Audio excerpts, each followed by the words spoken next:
So whether you feel trapped in unhealthy patterns and you don't know how to get out of them, or if you're experiencing the consequences of those unhealthy behaviors, or if things have fallen apart because of those unhealthy behaviors, it starts with understanding the motivators and beginning to get healthy and life-giving motivators that allow you to create the life that you desire and that you deserve. Hello, everybody, and welcome to this episode of the Permission to Love podcast.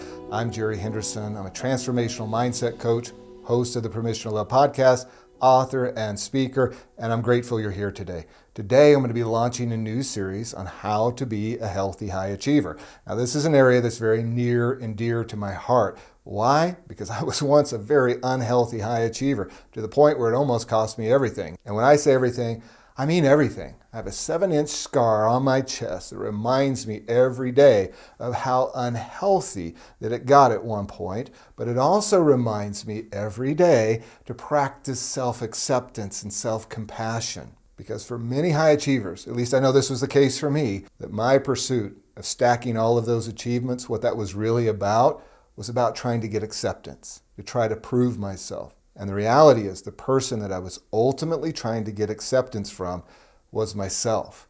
I was trying to prove to others that I was acceptable so that that would give me permission to accept myself and to love myself. And now I'm trying to live in a way that bypasses all of that, to go directly to the source of what I was ultimately wanting, which is my own self-acceptance and the ability to give myself permission to say that I am worthy of love and to learn how to love myself. Now, the other reason this is so important for me is because this is a lot of my life work, working with high achievers to help them learn how to give themselves self-compassion and self-acceptance, how they can live a happier and healthier life that's more sustainable while they create the life that they want to live. I want to encourage you that it is possible. It's possible to have your identity delinked from your accomplishments. It's possible to have your self-esteem rooted and grounded in who you are, not in what you do. And a lot of times why so many high achievers are driven to stack those accomplishments is because of trauma. It's because of childhood experiences or other painful life experiences that has given them a narrative that they're not enough. And they feel like something's wrong with them, and they're hoping that their achievements will allow them to get rid of that message or that narrative. But the problem with that is that the achievements will never erase that feeling. The only way that that feeling and those beliefs are going to go away is by learning to practice self-acceptance, by learning to practice self-compassion and disconnect it from your achievements. And we're going to talk about that and many other things in this series. But I want to set that foundation for you, that if you're here and you're a high achiever and you're pushing yourself and you're driving yourself to try to get rid of that narrative or to overcome the message that you're not enough, that this series is for you. And it is possible. You don't need to live on an achievement treadmill. Now, I couldn't think of a better day to actually launch this series on how to be a healthy high achiever than today. Why? Because today's my birthday. October the 7th, I turned 54 today. And on my birthday, I like to think about where I've been, where I'm at, and where I'm going. You know, the gift of getting another trip around the sun is really meaningful to me because, as I shared before, it almost didn't happen, right? If I stayed on the path that I was on, I wouldn't be here right now. So in this series, I'm hoping to give to you what I wish somebody would have gave to me, the hard-learned lessons about how to be a healthy high achiever. So what are some of the things that you can expect throughout this series? Well, first, I'm going to lay a foundation about what is a high achiever, what are some of the characteristics, and what are some of the challenges that they face. And we're going to do that in today's episode. And then throughout the series, we're going to uncover some of those unhealthy motivators, whether it was childhood trauma, other painful life experiences, messages from our family of origin. We're going to talk about some practical ways to deal with the unhealthy behavior and the habits. We're going to talk about how to build positive habits that put you on the pathway of sustainable success. We'll be talking about how to get off that achievement treadmill so you don't feel driven all the time and you can actually make choices from a place of strength instead of a place of feeling like you have to achieve in order to get acceptance. And throughout all of this, we're ultimately talking about how to achieve in a way that feels life-giving instead of life-sucking. So I'm really excited about this, and I think you're going to get a lot out of this series. If you're struggling with things like the imposter syndrome, feeling like you're not enough, or that you're uniquely broken, or that you can never change, I want to encourage you. Those are thinking patterns. They're limiting beliefs, and they come from our mindset. Our mindset is the beliefs that we hold, the way that we see the world, the way that we see ourselves. And the great thing about a mindset is that you can change it. And now I want to ask you a question. What would life be like for you if you didn't have those belief systems? Just take a moment and imagine that. Connect with it. Who would you be without the belief that you're an imposter, without the belief that you're not enough, without the belief that you have to do all of these things to be loved and accepted? Who would you be? Well, the good news is you can become that, and you do it by transforming your mindset. So if you're ready to let go of those limiting beliefs, transform your mindset, and create the life that you actually want to live, I want to encourage you to apply for my new one-on-one coaching program called Mindset Mastery. It's a 12-week program that I created to help you transform your mindset, to move you from those limiting beliefs that are keeping you stuck towards a growth mindset, an expansive mindset. Over the 12 weeks, we'll work together to help you create a clear and compelling vision for your life, to develop a healthy and self-compassionate relationship with yourself, identify and transform those limiting beliefs, develop a growth mindset, and most importantly, you'll have a partner on your journey. You don't have to do this alone. So if you're serious about transforming your mindset and letting go of those limiting beliefs that got you stuck and you feel like you can't move forward, then I want to encourage you to check out the show notes in this episode or go to my website at jerryhenderson.org/mindset and apply for the program. And to celebrate the launch of this new coaching program, I'm offering $500 off the program to the listeners of this podcast. So when you apply, just simply note that you heard about the coaching program from the podcast. So don't wait any longer. Don't hesitate. Don't talk yourself out of it. Because remember, the most important relationship you have in your life is the one that you have with yourself. And it's time for you to show up for you like you've been showing up for everybody else. So let's go ahead and dive in, and let's start talking about what is a high achiever.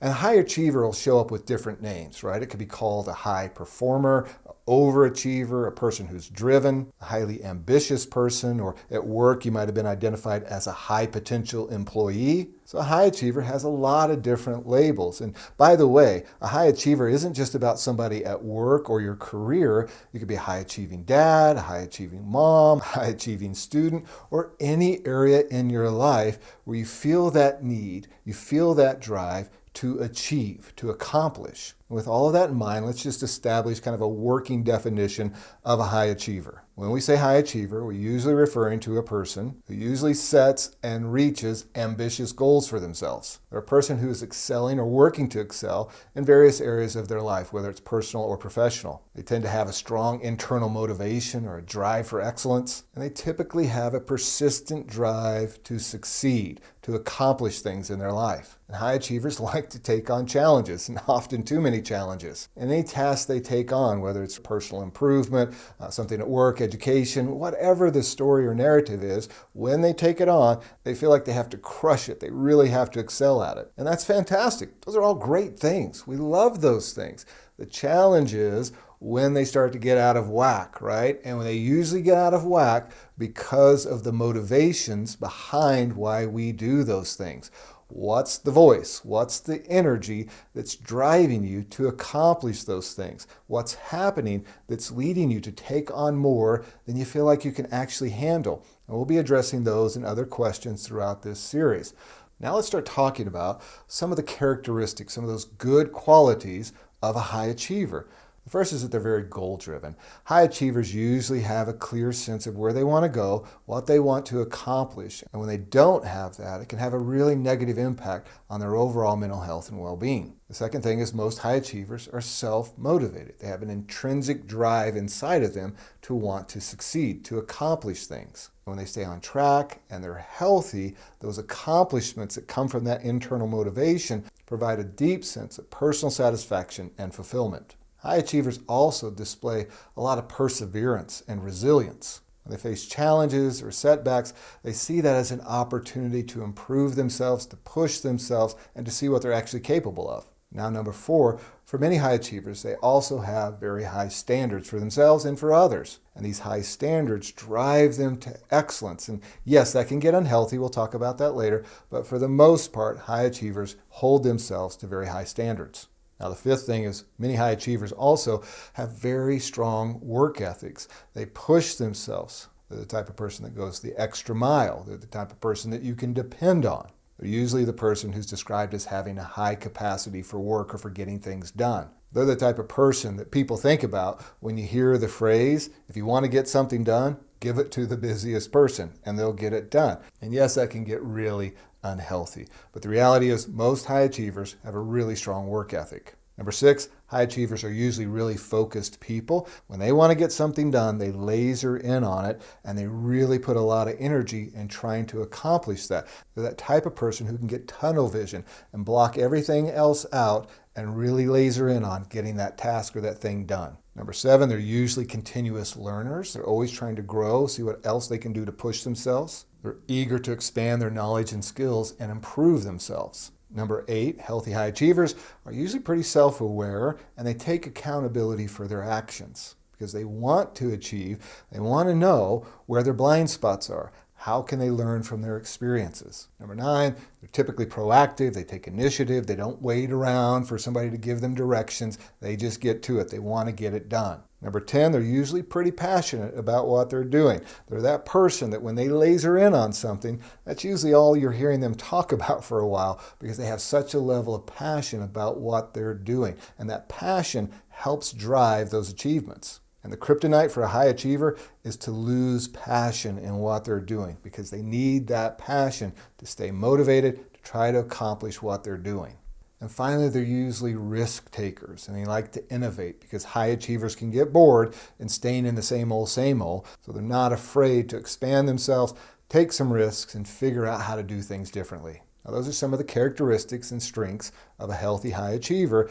And as always, our strengths can also become our weaknesses. So now, as we're setting the foundation for this series, I want to move into talking about some of the challenges that high achievers face. Because here's the truth for many high achievers. Despite your success, you're still facing some pretty big challenges in your life that are coming from those unhealthy motivators that are driving you towards those achievements. And for some high achievers, they're aware of that. But for many high achievers, they're not aware of the fact that their drive, that need to be accepted, or those unhealthy motivations are the things that are causing all of these painful symptoms to show up in their life. And then they engage in this false narrative which says, well, if I just do this or if I accomplish that, then it will fix it. And they get caught in a trap of thinking that more achievements are going to fix the problems that unhealthy drive for achievements are creating. So they get caught in their own mental loop and they need some help to try to pick that apart to move towards a more healthy lifestyle. So let's go through real quick on what are some of those challenges that high achievers face. Well, the first thing is that they often get into perfectionism. They set standards so high for themselves and they keep raising the bar on themselves. And then it becomes impossible to meet those standards and to stay healthy. And then with that becomes a fear of failure because you know those standards are so high and you keep raising the bar on yourself that you know that it's not sustainable. And that's going to lead high achievers to the second challenge, which is burnout. Many high achievers will experience burnout in their life if they don't figure out how to get healthy because this relentless drive for achievements, for perfectionism, to do things, to accomplish things is not sustainable. If you don't figure out how to change those motivators, those drivers, it is going to lead to emotional, mental, and physical burnout. The third challenge is that many high achievers deal with imposter syndrome. Imposter syndrome is usually not attached to people who aren't high achievers. It's attached to people who are high achievers, who feel like they're not achieving enough, who feel like their achievements are going to prove to other people that they're not a fraud, that they are enough. And if they're not executing on those achievements according to the high standards that they set for themselves, they feel like an imposter. The term imposter syndrome or the imposter phenomenon was first coined by researchers Clance and Imes who were studying high-achieving women who still felt like frauds, felt like they were going to be found out for the imposters that they were, despite all the success that they've had. So if you're a high achiever and you're dealing with imposter syndrome, know that that's normal, but know that there's also a way to overcome it. The fourth thing is workaholism. You keep chasing, you keep working, you keep putting in the hours to get those achievements, and you keep stacking on more work, taking on more things, and you're sacrificing your mental health, your emotional health, your physical health, and your relational health. And let me just remind you, workaholism is not a badge of honor.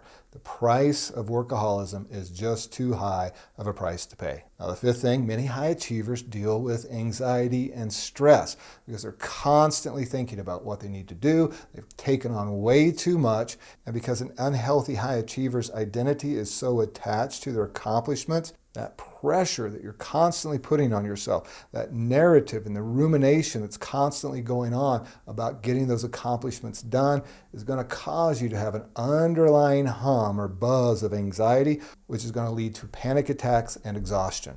Number 6, for many high achievers, they really struggle with delegating things to other people and asking for help because they think that they should be able to get it all done themselves. And this is often connected and linked to having a fixed mindset, thinking that if you're not able to get something done, that there's something wrong with you. The reality is we all need help, okay?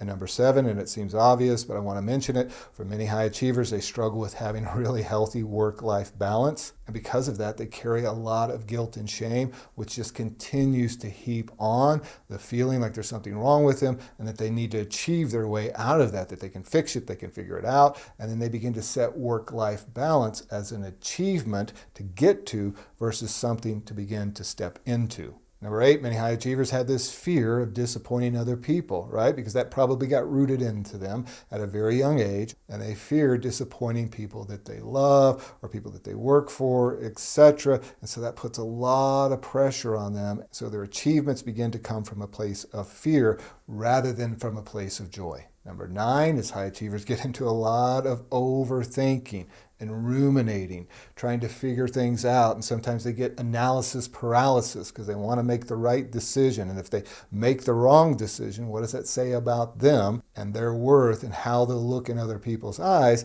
if they make the wrong choice? And so they're constantly overthinking everything. Number 10, high achievers often have relationship challenges because of all the things that we've talked about, right? They're so busy or they're so in their mind all the time and they're present, but they're not present. They're there, but they're not there. That's what many high achievers will hear from people that they love and that they're connected to. And so many unhealthy high achievers, because of their need for acceptance, because of their need for approval, will push themselves even to the detriment of the relationships in their life. And number 11, many high achievers struggle with addiction, right? Because they're so stressed, they got so much going on that they're trying to take the edge off, and what was once a coping mechanism has now become a problem. And then also what's underneath of a lot of the addictions for high achievers is a need to escape themselves. That internal criticism, that internal judgment that they have towards themselves, that they're not doing enough, that they'll be found out as a fraud, that they have these relationship challenges, they have all this stress, anxiety, etc.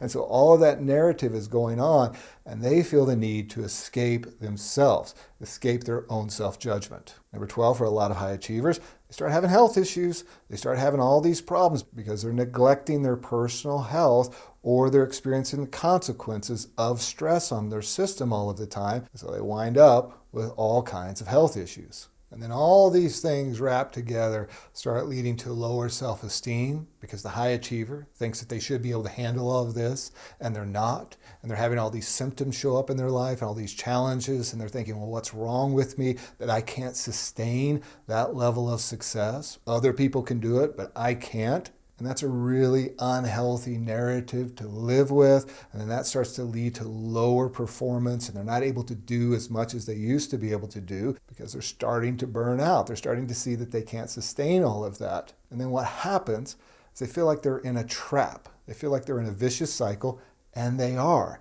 And then many high achievers will begin to engage in self-sabotaging behaviors. And we see it all the time, right? We see it with spiritual leaders, we see it with political leaders, or we see it with people that we know, or people at work, or whatever the story is. We see people who begin to sabotage themselves. They begin to engage in behaviors that they know could cost them their career, their standing, their reputation. And often what's happening at that subconscious level is they're trying to give themselves an out from the life that they've built. The life that they've built is so unsustainable, and they don't know how to get out of it, that they then begin to engage in self-sabotaging behaviors as a way to get out of it. And the sad thing, what winds up happening is that their life begins to implode. They've created such an unhealthy, unsustainable life, but they don't know how to get off that achievement treadmill because they don't even know what's driving them to stay on that achievement treadmill.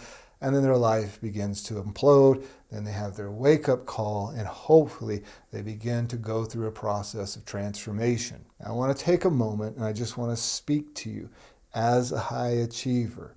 If you're in that pattern, if you're stuck in that place of some of those unhealthy behaviors that I've talked about, and you want to get out of that, I want to encourage you. It is possible to step off of that achievement treadmill and get to a place or back to a place where things are healthy and life-giving again. Now, I also want to speak to those of you who are in that place where life has imploded and you don't know how to pick up the pieces and move forward. I want to encourage you. It is possible to pick up the pieces, to move forward, and to create a life that you're in love with, that's beautiful, that's sustainable, and life-giving. And it starts with understanding the motivators that are driving that behavior. So whether you feel trapped in unhealthy patterns and you don't know how to get out of them, or if you're experiencing the consequences of those unhealthy behaviors, or if things have fallen apart because of those unhealthy behaviors, it starts with understanding the motivators and beginning to get healthy and life-giving motivators that allow you to create the life that you desire and that you deserve. You can do both, and you can create the life that you want and do it from a place that's healthy. Now, if you do need help on that journey, I want to remind you, see the show notes in this episode or go to my website at jerryhenderson.org and get access to some of the resources that I've created. And you can also learn more about my one-on-one coaching program for high achievers. Now, if you've not yet had a chance to follow or subscribe to this podcast, I want to encourage you to take a moment to do that because that's going to keep you updated on when new episodes come out, and you don't want to miss a single episode of this series about how to be a healthy high achiever. Now, the other thing I want to encourage you to do is share this podcast episode and this series with other high achievers who you know could benefit from this podcast series on how to be a healthy high achiever. And finally, I want to remind you, as always, and especially as a part of this series about how to be a healthy high achiever, that you don't need to do anything. You don't need to accomplish anything or prove anything to be worthy of your own acceptance and your own love.